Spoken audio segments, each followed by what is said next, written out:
Alrighty. Hello, everyone. Incredible greetings. How are you guys doing? I'm not going to be on super long. I'm just trying to kill time.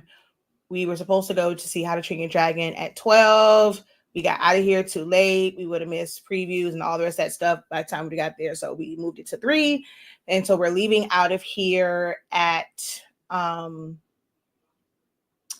like no later than like 2:15 because they're playing games. So I was like, okay, well, let me do a quick fire, 30-minute quick fire. Come on, just to kind of kill time here. So yeah, I figured let's just hop on and answer questions, have a little chit chat about some things and what nonsense before we head off to the movies. So hello. Incredible greetings. I need to check the status of my live video. Okay, yep, it is. So hello. It is going to friends. Hold on. Incredible greetings. There we go. Turn that off. Welcome in, guys. Huh? Oh.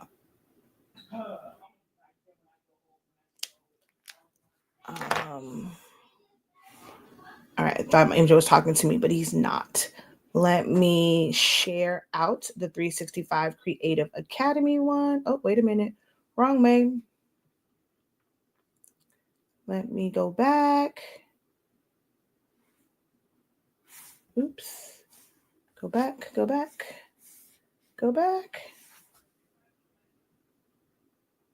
And switch. Hello. Let me know. Let me know once you guys are on. Drop a hey, how you doing? Let me know where you're watching from. Let me know what you do in the creative space. And I'm going to share this out. Let me turn this down some.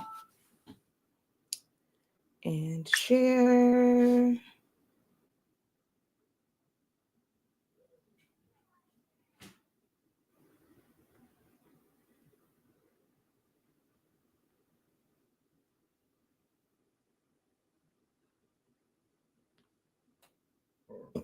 Ooh, excuse me.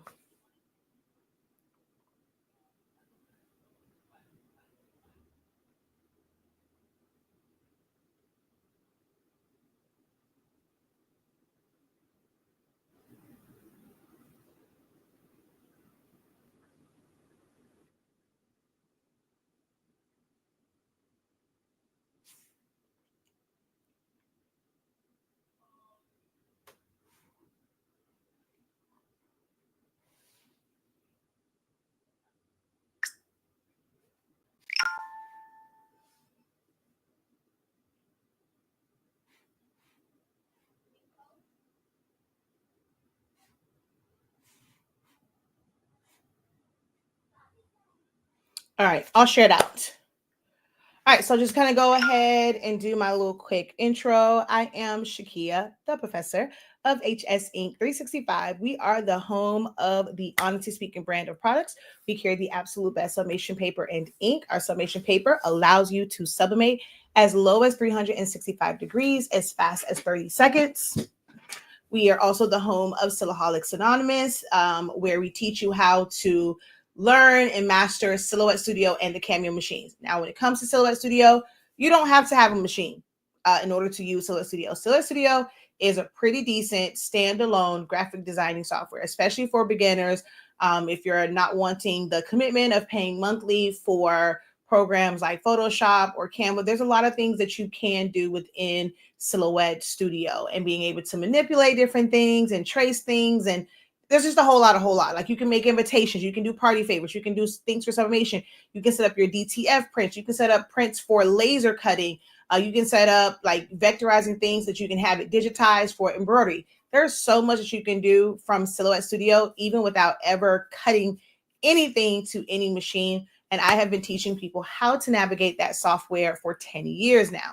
We also are the home of 365 Creative Academy, where we help you to unlock your creativity in a wide variety of trainings, everything from phone board creations, party favors, learning how to make all of the different things like for grass season, yard signs, stoles, tumblers. We have sublimation seminars, and so much more. So that's all within our 365 Creative Academy. We just have a plethora of classes that you can learn from. We also have business classes if you're into this for entrepreneurship, learning how to price, your mindset for business, all of those different things we have available for you. I have been doing live videos for 10 years.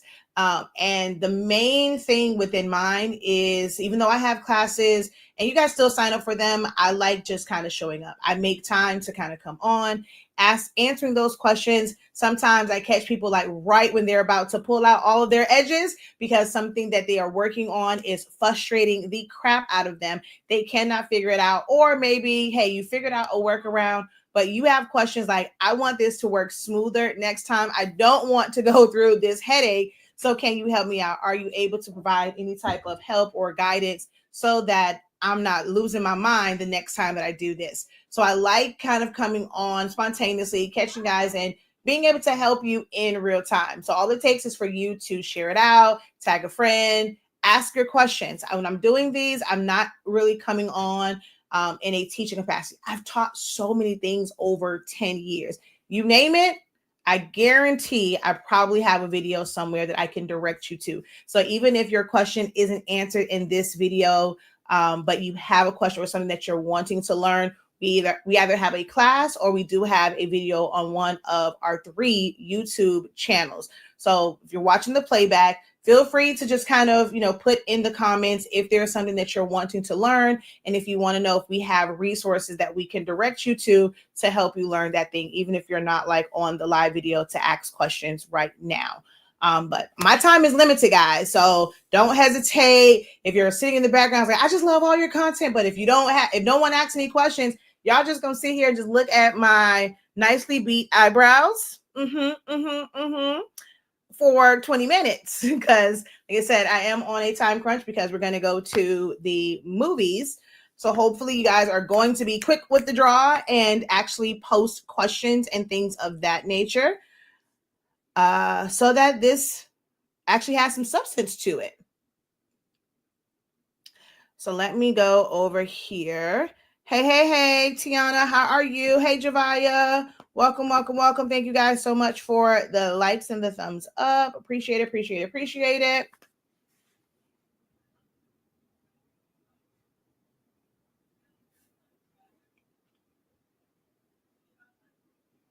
All right. So if no one has any, hopefully questions come in. Because I kind of want to start another platform, but then I'm probably going to just do that one like pre-recorded so I don't feel like I'm talking to myself, because it's like me having insight or just like my thoughts and stuff on different things. Like right now, what's trending, and a lot of people are making money off of it because they're making content around it. It's my girl B Simone and the whole, like, it's like 3 different like viral clips that's going around about that.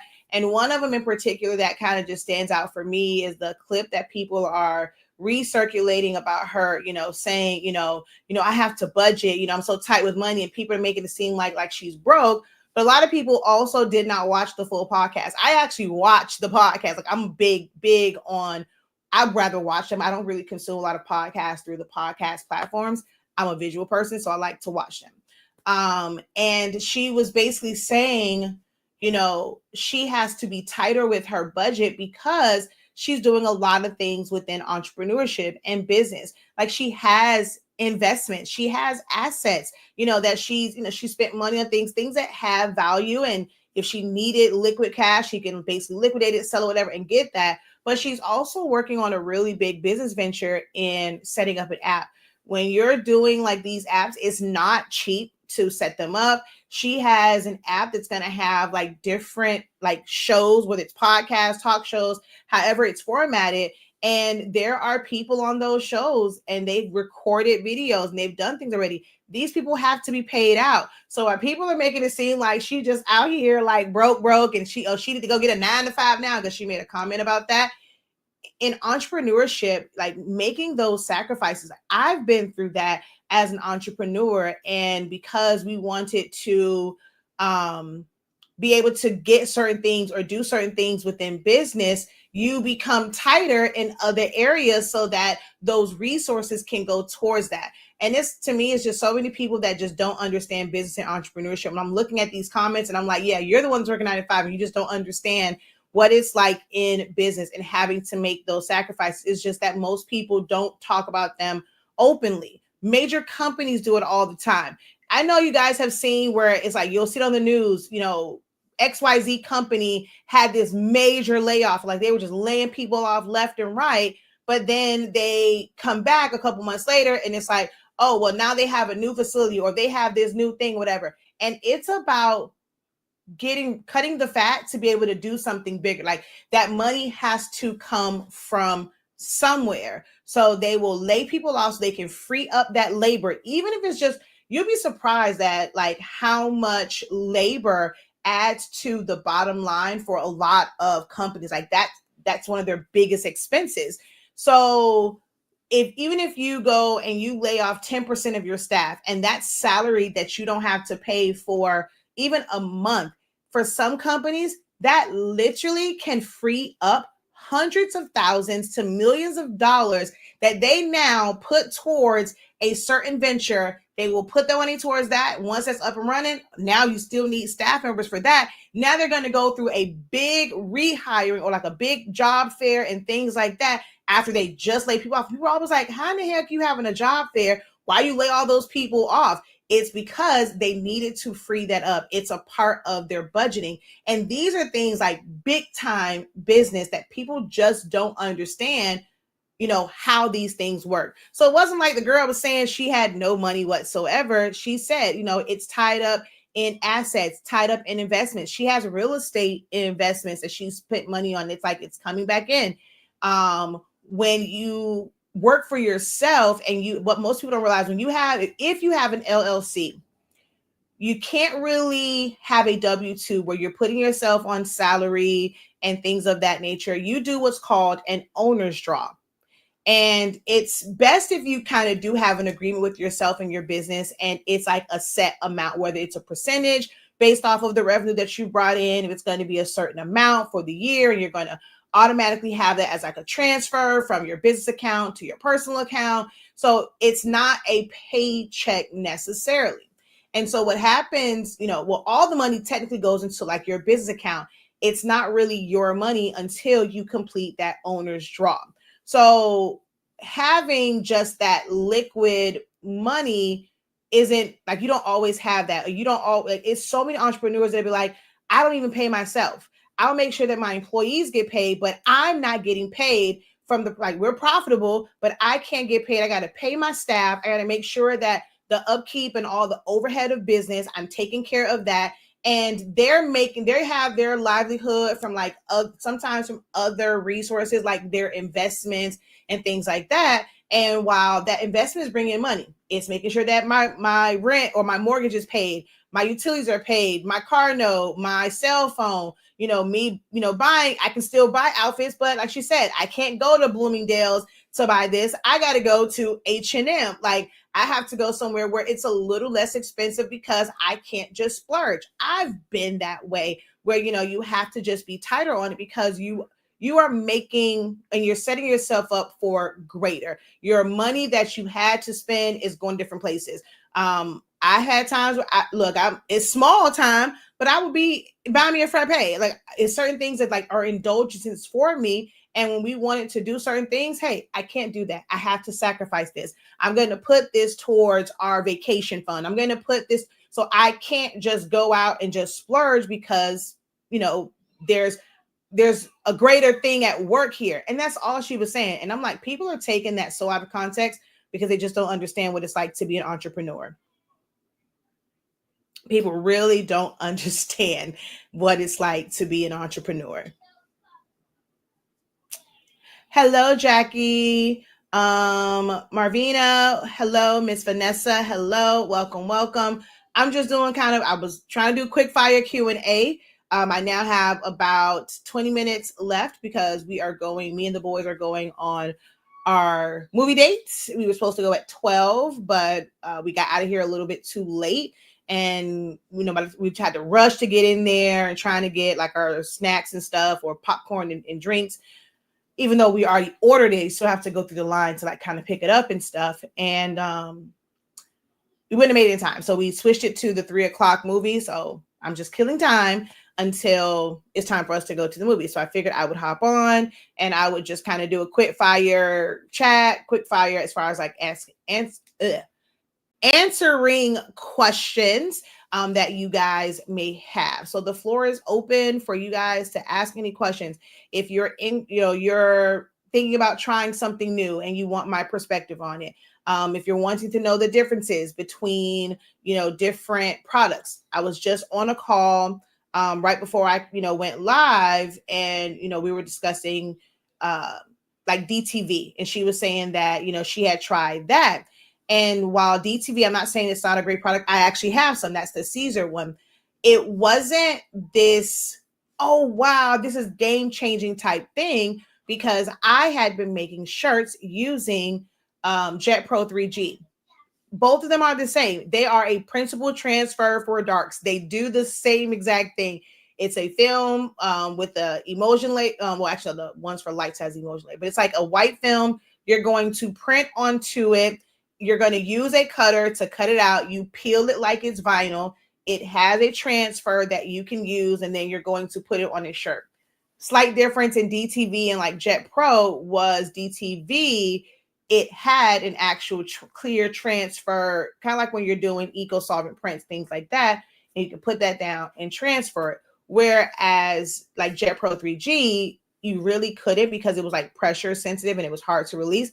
But my workaround for that was I used heat tape. So you couldn't use like the clear one. I use heat tape. Most people don't realize that heat tape comes in different sizes. Hold on, my phone is all jacked up. Hold on.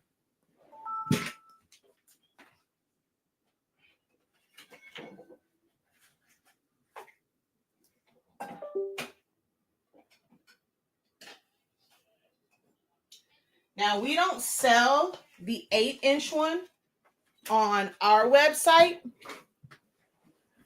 but it was, most people didn't realize that heat tape didn't just come in that little skinny one. We personally sell 6 different sizes, from 1/2 inch all the way up to the 6-inch size.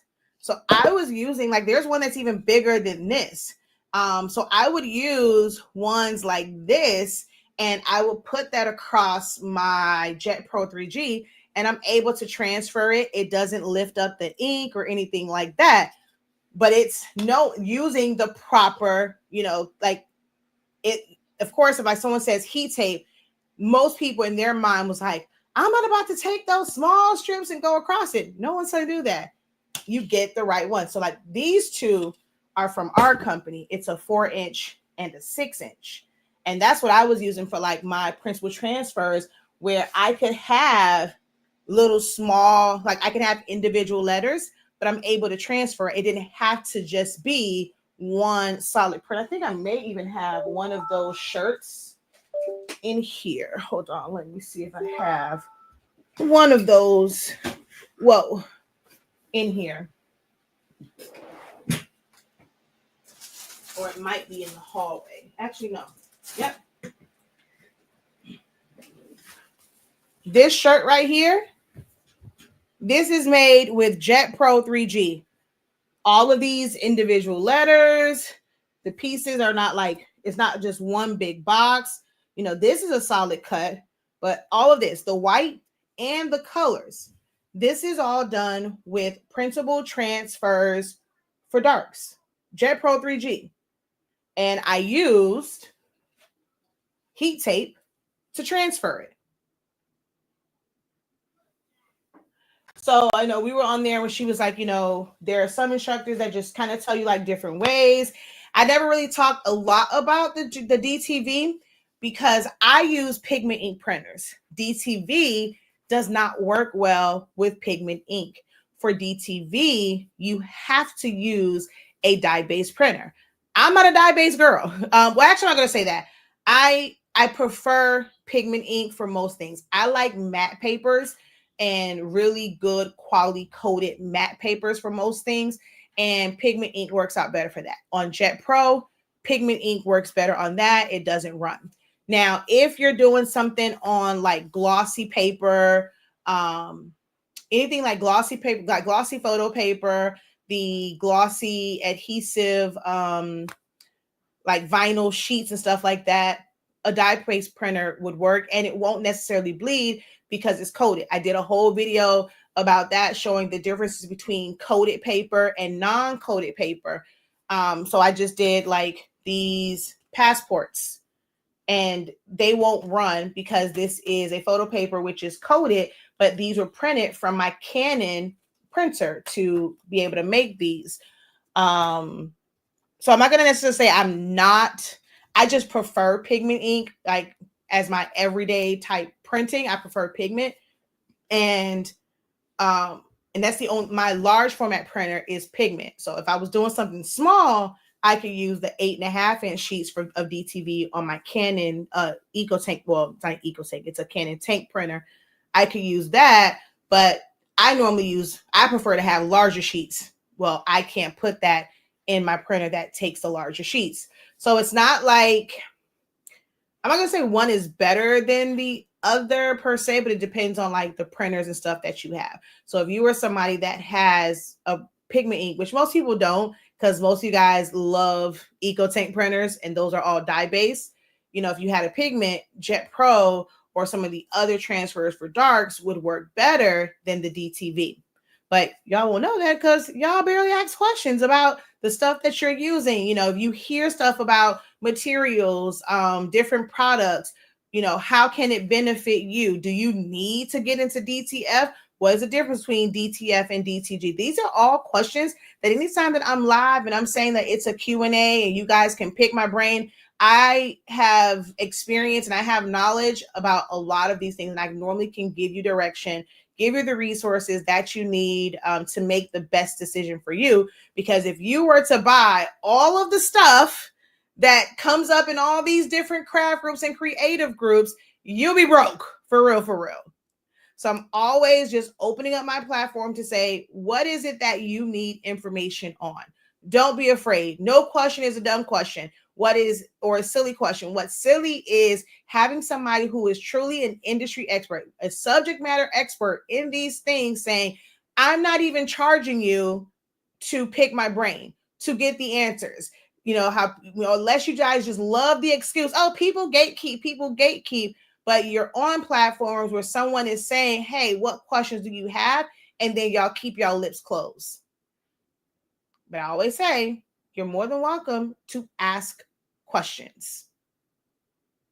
10 minutes left. There's going to be no questions.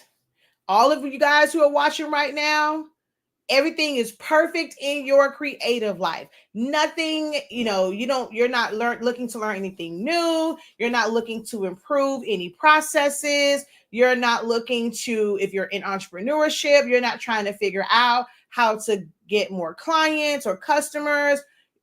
Everything, all your design programs, you guys are golden. That means you should not be online. Like, everything is working out for you. You should be working on your orders. They should all be, for me, this is business.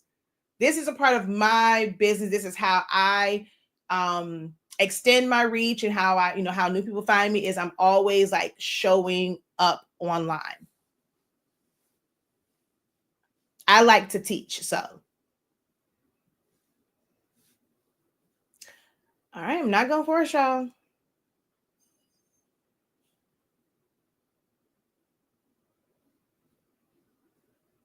Of course, I always share my knowledge, but it's like, what am I really sharing? Because people don't say anything. I don't know what's going on where no one say anything.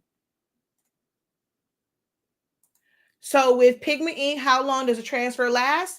In the words of Cardi B, forever. I literally have shirt. This was made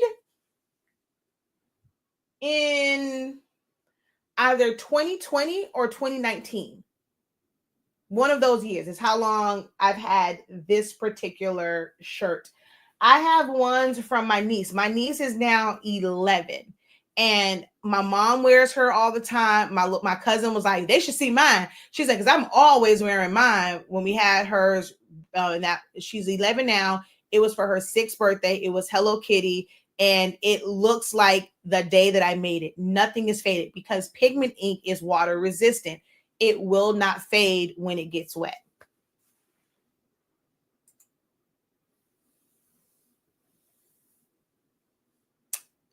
That's what I was talking to the DTV about. Hello, Erica. How are you? So nice to talk to you today. Thank you again. You're very welcome. I'm working on cruise t-shirts right now for yourself or for a group of cruisers.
Oh my God.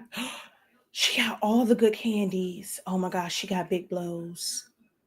I need some big blows. Oh my gosh. Oh my gosh.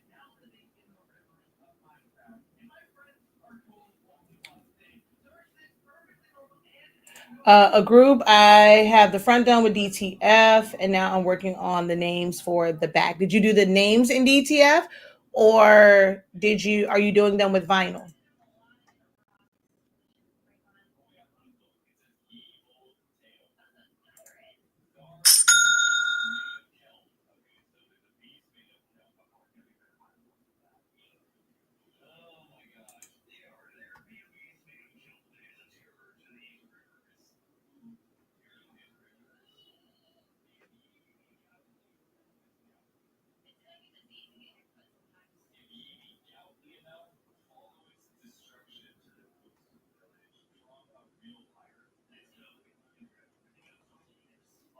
6 minutes left.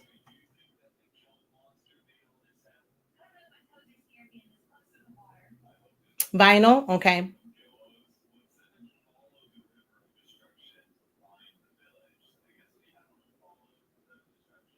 Hey, hey, hey. Welcome, welcome. You got about 6 minutes to get your question in. We're doing like a little quick fire. I'm going to the movies with the boys. The movie starts at 3. So we got to get out of here to get to the movies, get our drinks and stuff like that. We went and bought us some candy to take up in that mug. I'm not paying $6 for a dollar box of candy. But our popcorn and stuff and drinks and things like that will get there. So we got to make sure we leave so that we are not late like we were at 12 o'clock.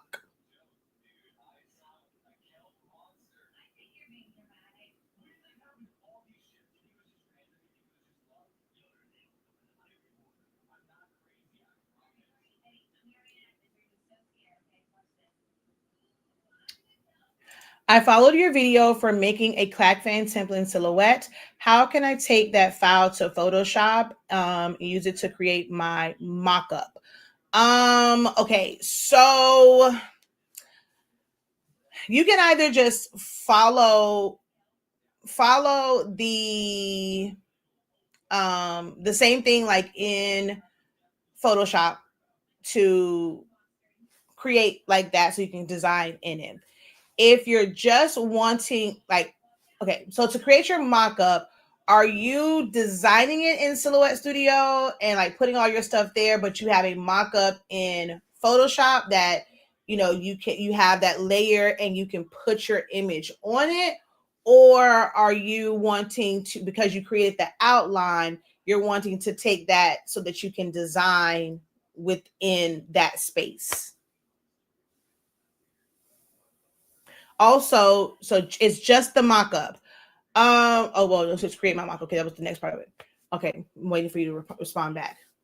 Also, do you have business edition?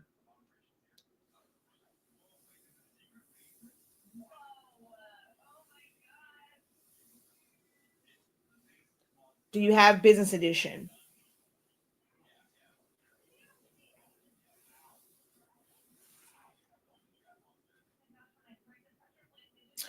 Okay, so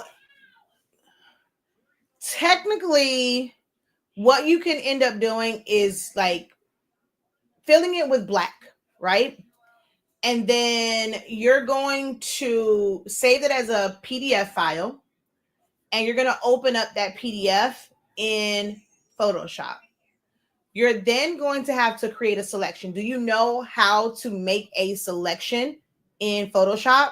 Because you're going to have to make that select, have that be like create that selection so that you can make the layer mask, or you can create that section where then you can do a clipping mask and you would just kind of like design within that space and manually rotate it. Or you can create just do the template in Photoshop. That way you can arch it and warp it and all those different things. So it just depends on what it is that you're wanting to do. I don't know. Do you already have like do you already have a mock-up that you purchased from someone and you just have to put the design on it? Are you using like displacement, like, because mock-ups can be very very tricky and they're different. Some mock-ups, it really looks like it's on the fan because you're going to have a Photoshop file where you're going to have just the plain fan. You're going to have a layer that is like a clipping mask. It's going to have maybe like a displacement layer where it's going to look like it's really a part of it. You have to then do your blend modes so that it's not like just solid on top. It's going to look like it's a true mock-up. So there's that way that you can do it, or you can do it where it really just looks like the design on top of a picture of it. Some people would do it that way, and you really can just put your design in it. You don't have to have the actual like fan part of it. All I've seen so many people where they're just showing the arch and the design is inside. They're not looking to make it look like it's on the actual fan, because there's a certain way that you have to set that up, but you have to have either working real knowledge of Photoshop and how to do that, or someone has to sell basically a file, a mock-up file or mock-up template where it's like place your design here. And once you place your design there, it looks like it's right on it and you can still see like all of the movement and it's not just imposed on top. So it all depends.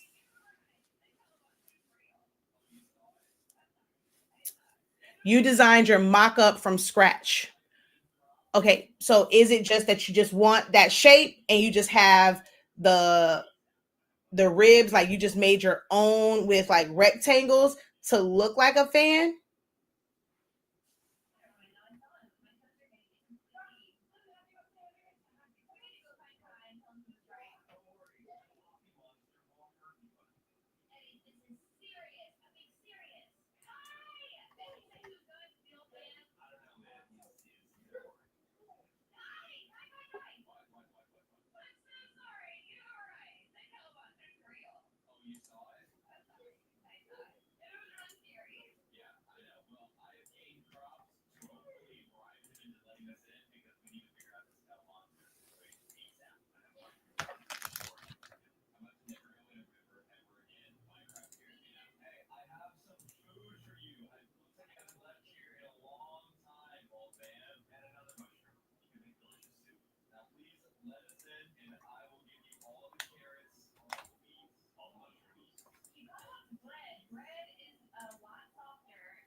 No, I designed the image I want on the fan, not the mock-up.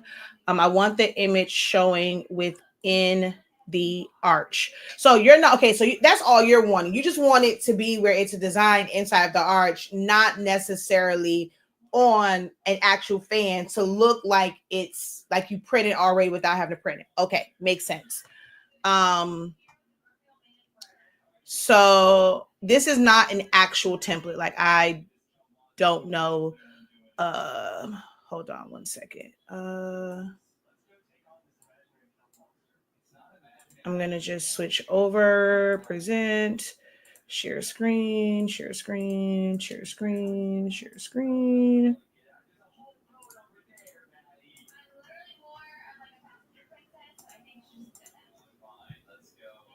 Okay, so I'm just gonna go file, save as, save to hard drive. I'm gonna make this a PDF and fan test for PSD, delete me.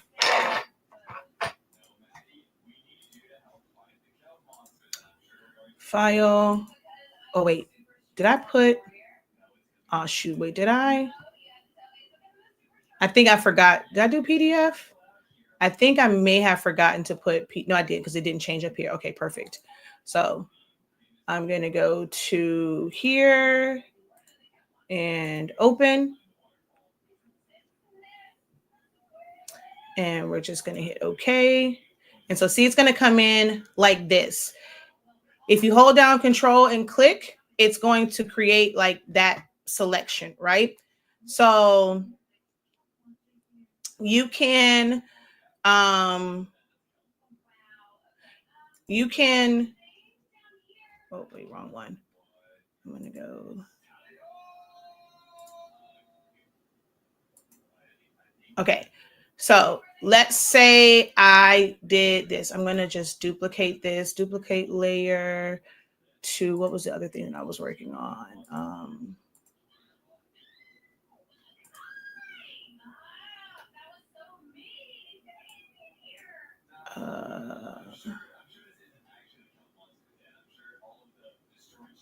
Hold on. Oh, it's too big. It's too small for this. Okay. Let's just do it this way. I'm going to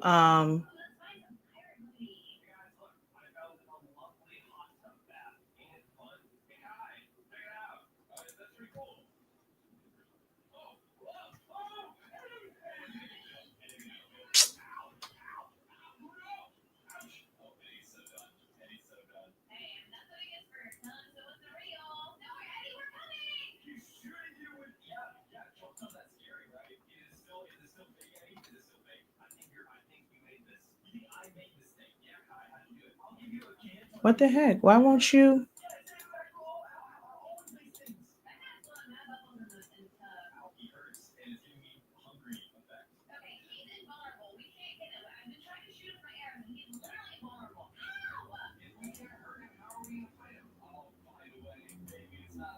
Okay, so you see how this now shows like just this part, right?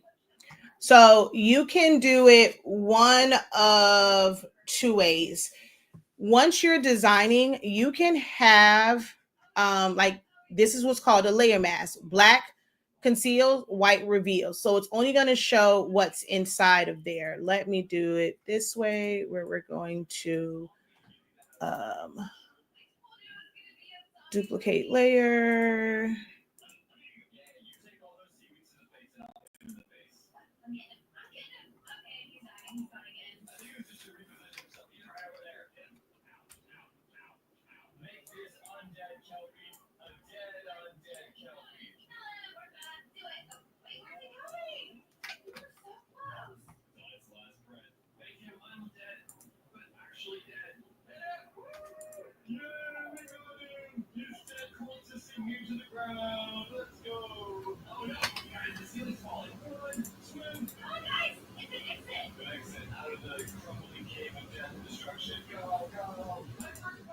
Okay, so I had to get rid of the other one that was there first.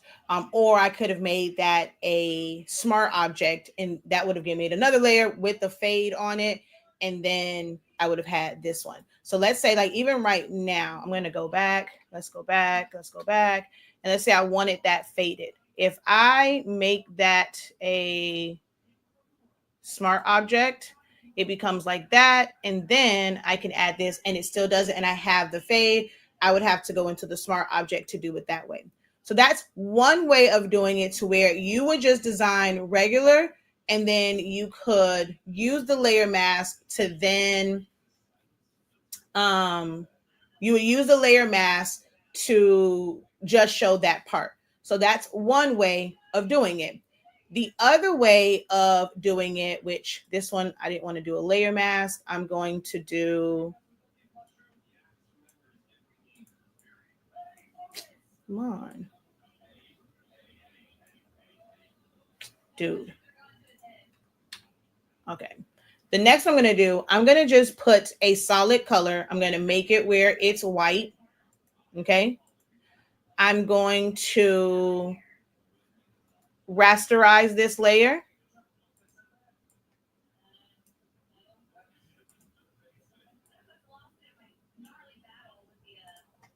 All right. And I'm going to control click. So I have this one, but I'm going to come back to this layer and I'm just going to hit delete, right? That's going to leave an opening. So if I put this on top, I'm going to reveal this. I'm going to disable this mask, right?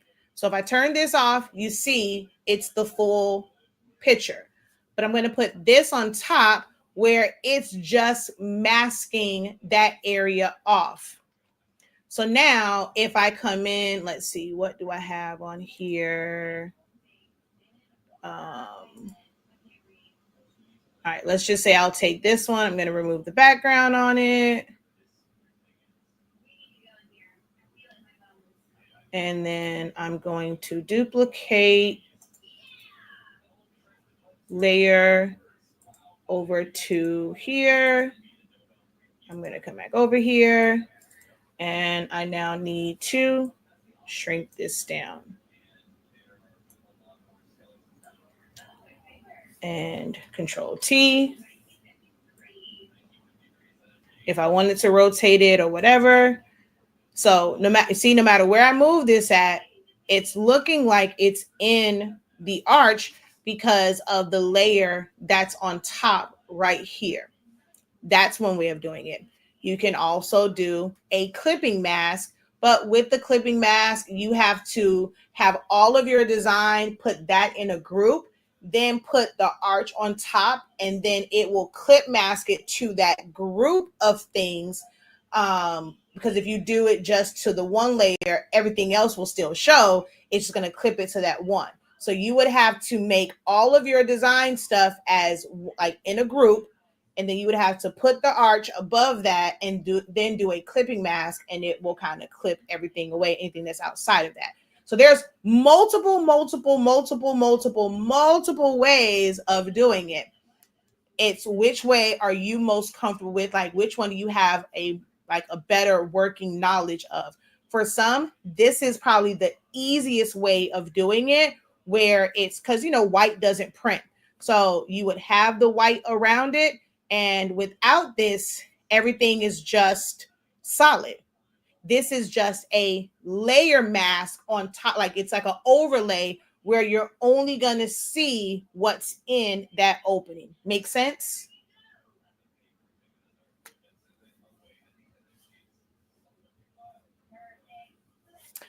You've been trying for 4 days. This is why I do these, where you can get your question answered instead of spending 4 days. Or you could have come into if you're on Facebook, well, you can also ask the question in the community tab over on Facebook, on YouTube. I tell people all the time, like, you have ways to access me and be able to ask these questions. If you guys ask your questions ahead of time, it gives me content to start these live videos off with. Okay. But next time, don't struggle for 4 days. You have a lifeline. Leave it as a comment in the community section. Come into our Facebook group, ask the question, when you see me on live, ask the question. Even if you have figured it out yourself, ask the question, because I might be able to show you an easier way of doing it. So watch this back and you're going to see two of the different ways. And I'll just show you what I mean as far as the last one. We're going to go, I'm going to put cancel. I'm going to put this up. Actually, we'll put this to right here and create clipping mask.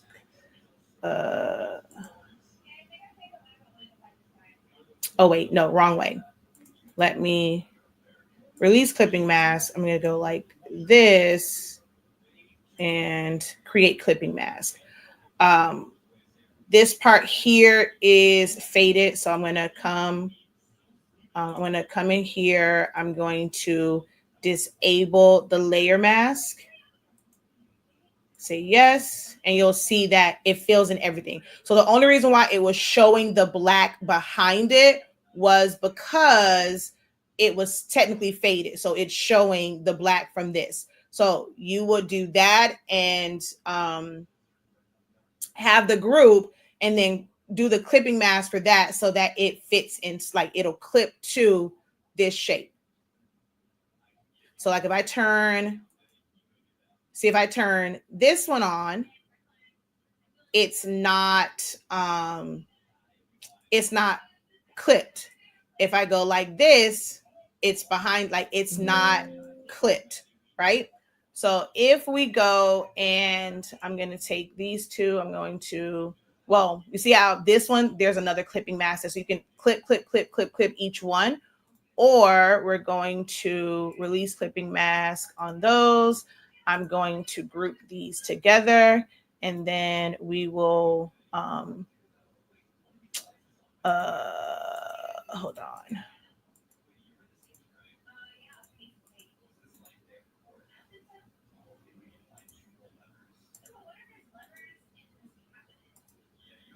So they become a smart object, and you would design within the smart object. And now you take that and like that whole group and you make it a clipping mask. So all of it is clipped and not doing it one by one.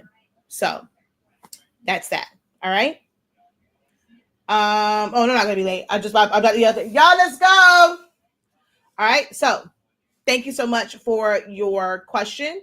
And I think you had another one. How do I feel about, oh, that was someone else. Simply Imperfectly Perfect. How do you feel about UV DTF on Libby cane glass over sublimation? They serve two different purposes. UV, if you're doing it like truly customized, if you're not someone that's printing UV DTF yourself, getting those individual prints are a little bit more pricey. It comes out better when you're getting a gang sheet. It's not too many places that will do like the individual. If you can find a place that's going to do the individual designs for you, then, you know, let's say you're making one specifically for someone's like graduation, or you have someone's name on it. You have to find a company that's going to print out that UV DTF print just for that.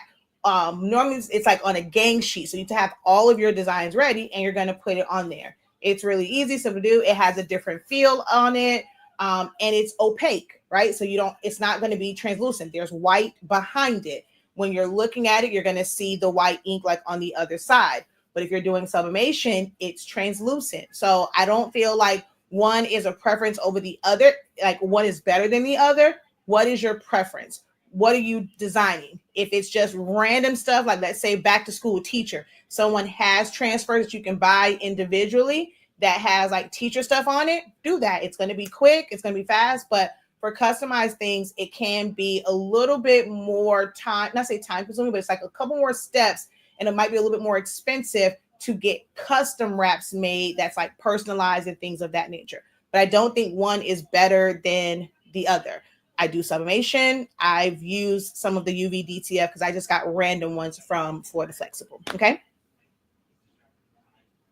All right, y'all. Do I have Photoshop classes? I absolutely do. So our Essentials to Photoshop breaks down all of these different things. Before you get into like designing, it's important to understand how the program works. And then you'll have opportunities where, okay, now that you understand this, this is where questions like this comes up. How do I now take this knowledge and apply it to what I am doing? But I teach all of these things about layer mask, about grouping, and why you have to do it this way, when you have to make it a smart object. All these different things is in our Essentials of Photoshop, where you're truly learning what all the essential tools do. Okay, so that's on our website. All right, y'all. Until next time, have a great one. Continue to unlock your creativity and be incredible. Peace.